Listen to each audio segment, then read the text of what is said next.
You are watching Grace Television.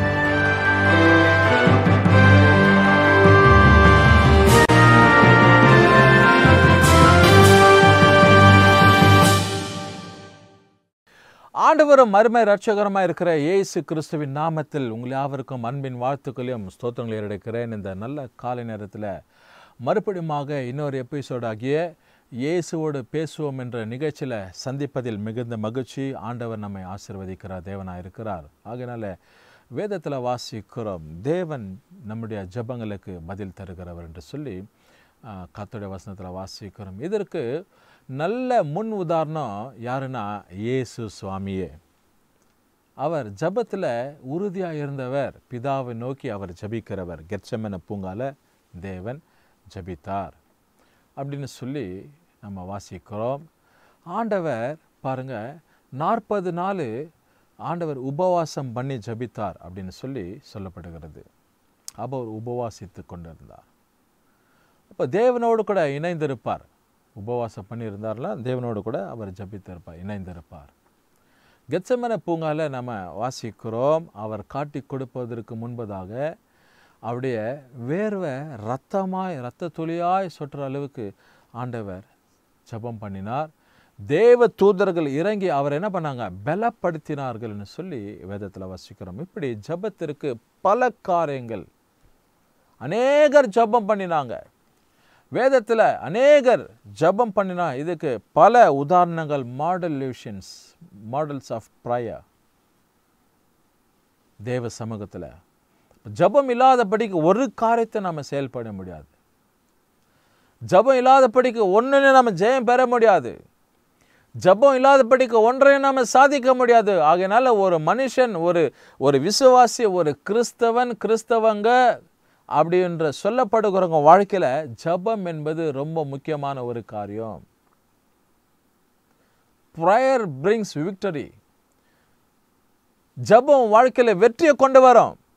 அதனால ஜபம் என்பது ரொம்ப அவசியம். மத்திய எழுதின சுவிசேஷத்தில் கூட இயேசு ஜபத்தை குறித்து நமக்கு கற்றுக் கொடுத்துருக்கு. என்ன அப்படின்னா, நீ ஜபிக்கும் போது வீதிகளிலும் சந்திகளிலும் மற்றவங்க பார்க்கறது போல, அஞ்ஞானிகளை போல என்ன பண்ணக்கூடாது, ஜபிக்க கூடாது. உன் அறை வீட்டுக்குள்ளே பிரவேசித்து உன் அறை கதவை போட்டு அந்தரங்கத்தில் இருக்கிற உன் பிதாவை நோக்கி நீ ஜபம் பண்ணு. அந்தரங்கத்தில் இருக்கிற உன் பிதா வெளிரங்கமான பலனை உனக்கு கொடுப்பாருன்னு சொல்லி வேதத்தில் எழுதப்பட்டு இருக்கிற நம்ம குறிப்பை நம்ம பார்க்கிறோம். ஆகையினால ஜபம் என்பது ஒரு மனுஷனோட வாழ்க்கையில் ரொம்ப முக்கியமான ஒரு காரியம். ஜபத்தில் ஏதாவது நாம் சாதித்து கொள்ளலாம். many things we can receive in a prayer. அதற்கு ஒரு உதாரணமான ஒரு வார்த்தை வேதத்தில் இருக்குது. நீதிமொழிகளின் புத்தகம் 15வது அதிகாரம் 29வது வசனத்தை வாசிக்க போகிறோம். The book of Proverbs chapter 15 verses 29 உங்களுக்காக வாசிக்கிறோம் பாருங்க. நீதிமான் ஜபத்தையோ கேட்கிறார் அப்படின்னு சொல்லி ஒரு அழகான ஒரு வார்த்தை. நீதிமானின் ஜபத்தை கேட்கிறார். நீதிமானுடைய ஜபத்தை என்ன பண்றதில்ல, அவர் புறக்கணிக்கிறவர்ல, அவைகளை கேட்கிறார், அவர்களுக்கு செவி கொடுக்கிறார்னு சொல்லி நம்ம வாசிக்கிறோம்.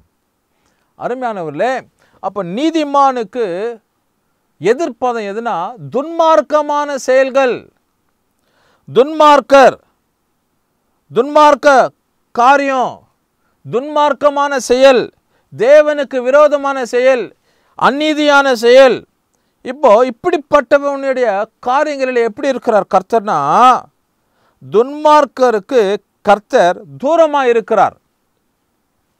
துன்மார்க்கருக்கு எப்படி இருக்கிறார் தேவன்? தூரமாக இருக்கிறார். அக்கிரமம் செய்கிறவன், அநியாயம் செய்கிறவன், தேவையில்லாத காரியத்தில் ஈடுபடுகிறவன், பொல்லாங்கான காரியத்தை செய்கிறவன், தேவனுக்கு விரோதமான காரியங்களை செய்கிறவன், பரலோகத்துக்கு விரோதமான காரியத்தை செய்கிறவன், வேதத்துக்கு விரோதமான காரியத்தை செய்கிறவன், இவனுடைய வாழ்க்கையில் ஆண்டவர் எப்படி இருக்கிறன்னா தூரமாக இருக்கிறார். He is away from the wicked. Bible says here, the Lord is far from the wicked. He is away. He is very far from the wicked. But as the same time the Bible says, but he heareth the prayer of the righteous. தேவன் நீதிமான்களுடைய கர்த்தருக்கு பயப்படுகிற செம்மையானுடைய ஜெபத்தை அவர் கேட்கிறாருன்னு சொல்லி இன்னைக்கு ஆண்டுடைய வசனத்துல வாசித்து கொண்டிருக்கிறோம். உங்களுடைய ஜெபம் எப்படி இருக்கிறது? How about your prayer?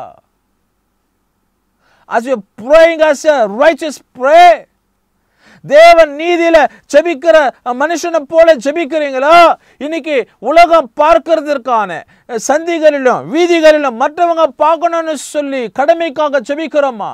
How about your prayer? How about your time? How about your day spending with God? How your time spends with God? தேவ சமூகத்தில் எப்படி உன் நேரத்தை கழிக்கிற?